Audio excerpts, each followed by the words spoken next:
The dumpster behind the Juniper Bend Feed and Supply smelled of rotting straw and diesel, but Warren Ackley, 71 years old, paid it no mind. He was down on both knees in the gravel, one hand braced against the cold steel rim, reaching past a split bag of spoiled corn, because he had heard something a younger man would have walked right past, a tapping, so faint it might have been the wind knocking a tin can against the metal wall. But Warren had learned, a long time ago and in a place he never spoke about, that the smallest sounds were often the ones worth turning toward. What his fingers closed around was a shipping tray. Then another. Then a whole leaning tower of them, tumbled sideways where somebody had heaved them over the lip of the bin. Duck eggs. Hundreds of them, cream-colored and cool, most of them webbed with hairline cracks that caught the thin morning light. He counted them later, at his kitchen table, under the yellow bulb that had been burning too dim for years. 304. He did not yet know that saving them would cost him every last scrap of standing he had left in that town. Warren had lived on Sparrow Lane for 31 years, in the same small brick house he and his wife Eleanor had bought the year he came home for good. Eleanor had passed 2 winters back, quietly, in her sleep, the way she did everything, and the house had gone quiet with her. The neighbors knew him as the man who kept his lawn too long, and his blinds half drawn, the old soldier who nodded, but did not stop to talk. They did not know that he had grown up on a duck farm in the flatlands of Missouri, that his mother had taught him to candle an egg against a lantern before he was old enough to read. They did not know much about him at all. That was mostly how he wanted it. But the tapping had changed something, because when he set that first cracked egg against his ear in the truck cab, he heard it again, unmistakable now, a rhythm with a living thing behind it. And a man who has spent his life learning to leave the dead where they lie also learns, if he is lucky, to recognize the sound of something still fighting to arrive. He drove home slower than he ever had, both hands on the wheel, the trays belted into the passenger seat like a child. By noon, the whole story had reached the feed and supplies manager, a broad man named Cal Prentice, who had thrown those eggs out himself that very morning. A shipment from the regional hatchery had come in jostled, the cartons crushed at one corner, every egg failing the buyer's inspection. Cracked meant unsellable. Unsellable meant trash. Cal had done what the invoice told him to do, and he thought nothing more of it, until old Ackley came shuffling back through the lot with an empty crate, asking, in that low gravel voice, whether there were any more. "You're digging in my dumpster now, Warren," Cal said, and a couple of men by the loading dock laughed. Warren did not laugh. He said only that if they were going to be thrown out regardless, he would take whatever was left. Cal, who was not a cruel man, only a busy one, waved a hand toward the bin and told him to help himself and mind the raccoons. And that, Warren thought, would have been the end of the mockery. He was wrong about that too. The trouble was that Loretta Pace saw him carrying the second load up his front walk. Loretta was 58 and had been president of the Sparrow Lane Neighborhood Association for 9 consecutive years, a position she guarded the way some people guard a marriage. She kept a laminated copy of the community covenants in her kitchen drawer and a camera roll full of violations on her phone. She had already cited Warren twice that spring, once for the lawn and once for a garbage bin left curbside past collection day. So when she watched a 71-year-old man stagger up his steps with a crate of dripping, cracked eggs, something in her went taut with a certainty she mistook for concern. By that evening, a photograph of Warren's porch, stacked with egg trays, was posted to the neighborhood page beneath the caption, "Is anyone else worried about the situation at number 14? The comments came fast. Someone said he was hoarding.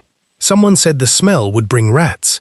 Someone who had never once knocked on his door wrote that the poor man had clearly lost his grip since his wife died, and that somebody ought to call somebody. Nobody suggested calling Warren himself. And this is the part they would all forget later, when they were telling the story with wet eyes at the summer block party. Not one of them asked him why. Warren did not own a phone that showed him any of it. He was in his garage, sleeves rolled to the elbow, building something. He had spent 40 of his last few $100s on foam coolers, aquarium heaters, cheap digital thermometers, and a spool of copper wire. His hands, which shook now when he held a coffee cup, went steady the moment they had work to do. He remembered the numbers without trying. 99.5 degrees, humidity near 65, turned by hand 5 times a day, so the yolk would not stick to the shell. He lined the coolers with damp towels and wired the heaters to a dimmer switch. He tested against the thermometer for 6 hours straight, adjusting, waiting, adjusting again, until the needle held. Then he began the sorting, and this was the hardest part, because most of the 304 were already gone. He candled each one against a flashlight, the way his mother had shown him 70 years before, turning it slow, looking for the dark spider of veins that meant a heart. Egg after egg came up clear and lifeless. He set those gently in a separate box, unwilling even now to simply throw them out. When he finished, near 2 in the morning, he had 41 eggs with something moving inside them. 41 out of 304. He arranged them in the warm coolers like a man laying out the last photographs of people he loved, and he whispered to them the same thing he had once whispered to frightened young men in the dark. Hold on, hold on. Help is closer than you think. He did not expect anyone to understand. He had stopped expecting that a long time ago. The days that followed took on a shape Warren had not felt in years, the shape of purpose. He rose at 5 to turn the eggs and rose again at midnight to turn them. He misted the towels. He watched the thermometers the way he had once watched a tree line. And slowly, one by one, the neighborhood decided what kind of story he was. The mail carrier mentioned to someone that Mr. Ackley had asked her, oddly bright, how many days were left in the month. The teenager who cut through his yard reported that the old man's garage light burned all night now. Loretta Pace filed a formal complaint citing unsanitary livestock activity in a residential zone, though there was, as yet, no livestock at all. A code enforcement officer named Dwyer left a warning notice taped to Warren's door. Warren read it standing on his porch in the grey dawn, then folded it into his shirt pocket and went inside to turn the eggs. He had 28 days. The notice gave him 14 to cease. He understood, with the flat clarity of a man who had made peace with hard arithmetic, that the town would very likely take his coolers before a single duckling ever breathed. There was only one person on Sparrow Lane who did not think Warren Ackley had lost his mind. She was 9 years old, and her name was Ellie Dwyer, and her father was the very code officer who had taped the notice to his door. Ellie had a habit of climbing the fence between the properties, ostensibly to fetch a soccer ball, but really because the old man's garage had become the most interesting place in a very boring summer. She had watched through the gap in the door for 3 days before he finally noticed her, and, instead of shooing her off, waved her in with 2 fingers. He showed her how to hold the flashlight to the shell. He let her see the veins, the faint pulse, the impossible dark curl of a thing not yet born. That one's alive, he told her, and Ellie, who had never in her life been trusted with something so important, felt the whole shape of her summer change. She began coming every day. She learned the temperature by heart. She learned to mist the towels and to turn the eggs with 2 careful fingers, her tongue pinched between her teeth in concentration. She asked Warren once why the neighbors were all so angry at him, and Warren was quiet for a long moment before he said that people are often angriest at the things they have not taken the time to understand. He said it without bitterness. That was the thing Ellie noticed, even at 9, and the thing she would remember all her life. There was no bitterness in him at all.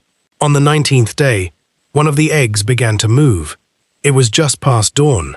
Warren had been awake most of the night, because his knees ached, and because the notice's deadline had come and gone, and he had heard nothing yet from Officer Dwyer, which was its own kind of dread.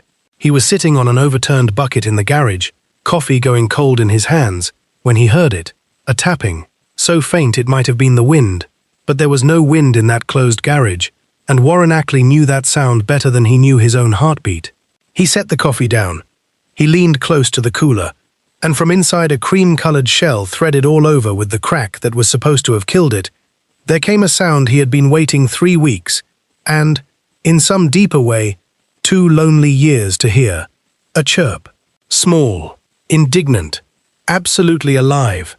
Warren Ackley, who had not wept at his own wife's funeral because he had not known how to begin, put his weathered face down close to that trembling egg and cried like the boy he had been on a Missouri duck farm 70 years before.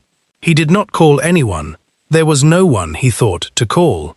He simply sat and watched as the pip became a hole, and the hole became a jagged little door, and a wet, exhausted, furious scrap of down shoved its way out into the world, and blinked up at the first face it would ever love. By the time Ellie climbed the fence that morning, there were 3 of them. She screamed, a pure high sound of joy, and ran home, and that was how it started, because Ellie could not keep a secret that beautiful to save her life. She told her father first, and Officer Dwyer, who had a folder on his desk marked Ackley, and a wife who thought he was too soft for the job already, walked over that afternoon, meaning to deliver the citation in person, and instead found himself standing in a garage doorway, watching an old man cup a newborn duckling to his cheek, murmuring to it in a voice no one on Sparrow Lane had ever heard him use. Dwyer stood there a long time. Then he took the folder out from under his arm, and he set it on the workbench, and he asked Warren if there was anything the boy needed. Feed, maybe. A heat lamp. Dwyer said he had a spare from an old reptile tank in the garage. Warren looked at him and understood what was being offered, and said yes. Over the next 4 days, 38 of the 41 hatched. 38 ducklings, from 304 eggs a whole town had agreed were garbage. Warren converted Eleanor's old sewing room into a brooder, and the peeping carried out through the half-drawn blinds and into the summer evenings of Sparrow Lane. And one by one the neighbors began, almost against their will, to walk a little slower past number 14. Word travels differently when it travels with wonder attached to it. The mail carrier told the story at the diner. Cal Prentice, learning what had become of the eggs he'd thrown away, drove over with a bag of starter feed and stood shamefaced on the porch until Warren told him, kindly, that a man could only be expected to know what he'd been taught, and invited him in to see them. Even the teenager who used to cut through the yard came by to help clean the brooder and stayed to name the smallest one Tank. Everyone came, in the end, except Loretta Pace. Loretta had, after all, built 9 years of authority on the certainty that she knew what a neighborhood should be, and a neighborhood was not a place where a widower raised 3 dozen ducks in a dead woman's sewing room. She avoided Sparrow Lane's newfound softness, the way a person avoids a light that shows them too much. She told herself the complaint had been reasonable. She told herself she had only been protecting property values. She told herself, right up until the evening, she found a duckling on her own back step. It had wandered from Warren's yard, small and lost and cheeping in the dusk, and Loretta Pace stood over it in her cardigan, with her arms crossed, and every intention of marching it back and delivering a lecture about containment. But the thing looked up at her. It could not have known that she was its enemy. It only knew that she was warm and large and there, and it climbed, with tremendous effort, onto the toe of her slipper, and settled down, and closed its eyes, and trusted her completely. Loretta Pace did not move for a very long time. She carried it back after dark, when no one would see the wetness on her face, and she stood at the edge of Warren's yard, holding the little bird against her chest, and she found she did not know how to say what she had come to say. Warren was on the porch. He had watched her come. He did not gloat, and he did not scold, and he did not remind her of a single one of the cruel things that had been posted beneath a photograph of his home. He simply came down the steps and took the duckling gently from her hands and said, "Thank you for bringing him home." That was all. That was the whole of it. And it undid her more completely than any argument could have. Loretta Pace, 58 years old, sat down on the old soldier's porch step and told him she was sorry. Warren sat down beside her. They watched the ducks together in the blue dark, and after a while he told her about Eleanor, and about Missouri, and about the tapping he'd heard in the dumpster that first morning, and Loretta listened the way she had not listened to another human being in years. When she left, near midnight, she took down the neighborhood post herself, and in its place, she wrote something else. She wrote that she had been wrong. She wrote that the man at number 14 had done a kinder thing than anyone on the lane, herself most of all, had bothered to see. She wrote that if anyone had a spare kiddie pool, Mr. Ackley's ducks were going to need water. By morning there were 4 pools on his porch. The summer that followed was the strangest and best that Sparrow Lane could remember. The ducks grew fat and loud and shameless.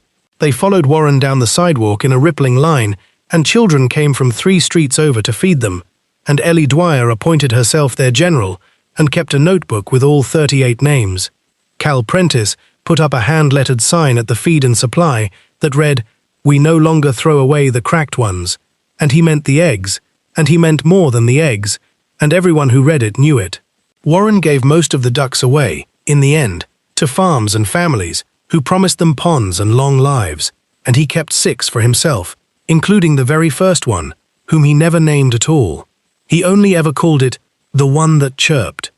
It followed him everywhere. It slept in a basket by his bed, and on the evenings when the ache of Eleanor's absence still came for him, as it always would, he would sit on the porch with that duck warm against his side and feel, for the first time in a long time, that the quiet house was not so quiet anymore. He was 71 years old, and a whole town had decided he was finished, a foolish old man digging through the trash for garbage that could not be saved. They had been wrong about the garbage. They had been wrong about the man. And they had been most wrong of all about what could still hatch, cracked and cast off, and left for dead, when a single person refused to walk past the sound of something fighting to arrive. Loretta Pace never ran for association president again. She did not need to. She had learned, from a duckling on her slipper and an old soldier who would not hate her, the one thing all her covenants had never taught her, that a community is not measured by its lawns, but by what it is willing to carry home in the dark. And Warren Ackley, who had spent a lifetime leaving the dead where they lay, spent the rest of his days tending the living. He had heard a tapping in a dumpster that no one else stopped for. He had turned toward the smallest sound, and because he did, a street full of strangers became something none of them had been, before he knelt in that gravel and started to count. 304 eggs, 38 lives, one old man who would not walk past, and a whole town that learned, too late to be proud of the lesson, but not too late to live by it, that the things we throw away are so often the very things still waiting, in the dark and the cold and the cracked and the forgotten, to chirp.